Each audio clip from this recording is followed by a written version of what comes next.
Et voilà. Moi, c'est bon, j'ai trouvé. Je suis. Alors, ok. Alors, je vais essayer de voir. Donc, vous voyez mon curseur là? On voit pas, il n'y a pas de portable. Ah, pardon, oui.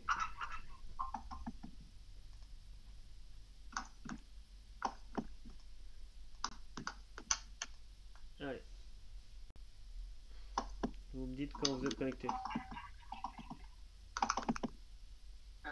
c'est bon. Moi, ça charge normalement.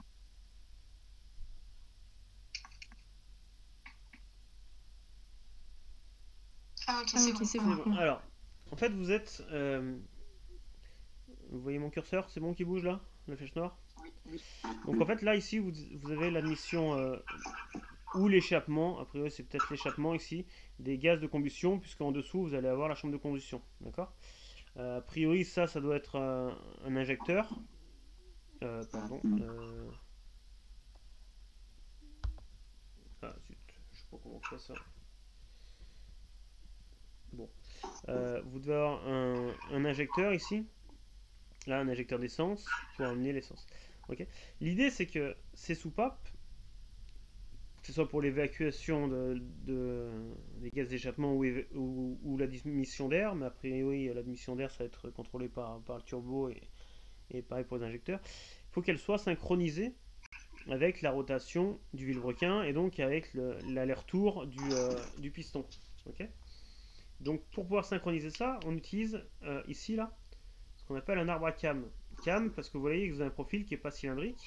Et vous avez ici un petit profil là, qui va faire que dans certaines positions, on va venir écraser ce qu'on appelle le linguet ici, qui va venir appuyer ici sur la soupape pour la pousser vers le bas et donc ouvrir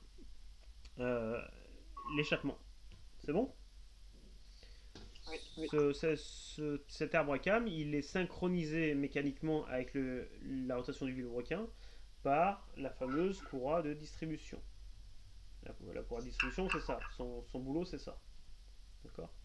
Donc celle qu'il faut changer tous les 5 ans ou tous les 200 000 km, au risque de serrer le moteur et de tout faire exploser, et ben, son rôle, c'est de synchroniser l'ouverture des soupapes et la rotation du vilebrequin et donc les allers-retours des, euh, des pistons et donc l'explosion dans la chambre de combustion. Ok? Donc là, nous on va travailler là-dessus. Donc vous êtes sur un système qui a cette forme-là, avec deux boucles. Donc vous avez une chaîne qui est complexe avec deux boucles. Dans un premier temps, vous avez cette boucle-là entre la pièce 1, donc l'arbre à cam, le bâti, ou le carter moteur, et ce qu'on appelle le linguet.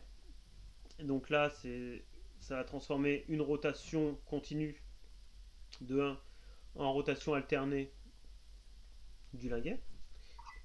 Et donc celle-là, on ne va pas l'étudier, nous, mais nous, on va étudier dans la seconde boucle la transformation du mouvement entre le linguet qui va tourner autour de O, Z, et la transformation du mouvement en translation de la soupape. C'est bon? On oublie qu'il y a un ressort. Hein. Le ressort, on ne le modélise pas et on ne le prend pas en compte. Ok? Donc la problématique, c'est d'étudier en fait le glissement entre le linguet et la soupape, c'est-à-dire au niveau de ce point B là, BI là. On considère qu'on connaît la vitesse de translation de la soupape. Alors, on prend les choses un peu à l'envers, hein. Normalement, a priori, on connaîtrait plus facilement la vitesse de rotation du linguet, hein, mais c'est un TD de cinématique, hein, c'est pas une vraie étude d'ingénieur. Là. Vous m'arrêtez hein, si je vais trop vite. Hein. Donc, Ça va. pour résoudre, on connaît une vitesse, on veut la tracer, c'est graphique. C'est juste la question graphique hein, que je traite. Hein. On choisit une échelle pour représenter les vitesses. Moi, j'ai choisi cette échelle-là. Et je trace la vitesse connue. La vitesse connue, c'est celle de translation de la soupape. Donc, je prends un point. Et comme on est dans un mouvement de translation de 3 par rapport à 0, peu importe le point, Donc moi, je vais quand même m'intéresser au point qui a priori est particulier, donc ici le point de contact entre 2 et 3. C'est un mouvement de translation rectiligne, donc je sais que la direction sera verticale. Je suis en train de fermer les soupapes, donc elle est en train de remonter en fait. Bon, ça c'est pas toujours évident à voir, mais si vous regardez le sens de rotation de l'arbre à cames, vous vous rendez bien compte qu'à l'instant d'après, le linguet il va remonter aussi, d'accord, par rapport au sens de oméga.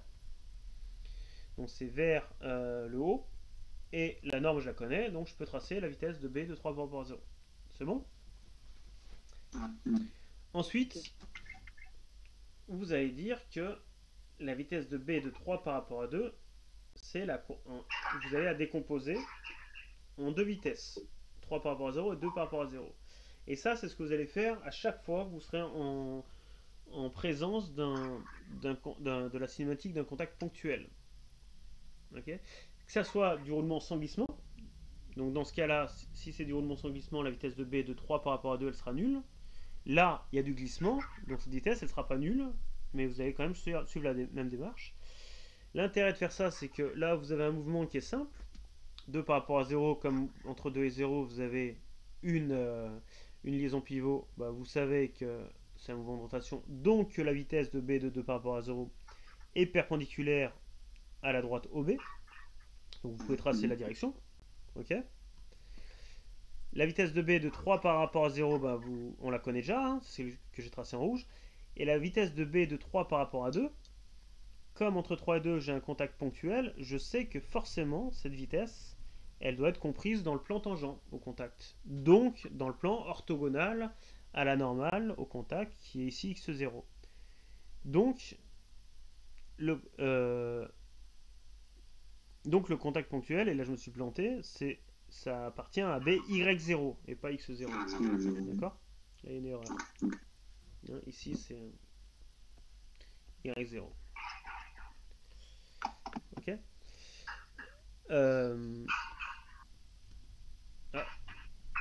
Pardon.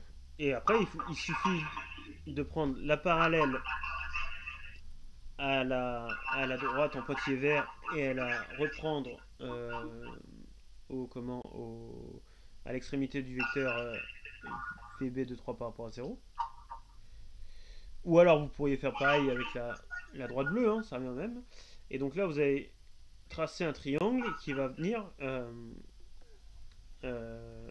représenter cette somme vectorielle. Donc il faut juste ensuite ne pas se tromper dans le sens des vecteurs pour que la somme soit cohérente. Ok? Est-ce que vous avez suivi? Est-ce que c'est bon, Christophe là? Oui, c'est bon. Et après, donc, avec l'échelle, vous trouvez les normes des vitesses. C'est bon? Ok. Ouais. D'accord, très bien. Est-ce qu'il y a d'autres questions? Oui. Pour le... J'avais peut-être dit pendant la première séance,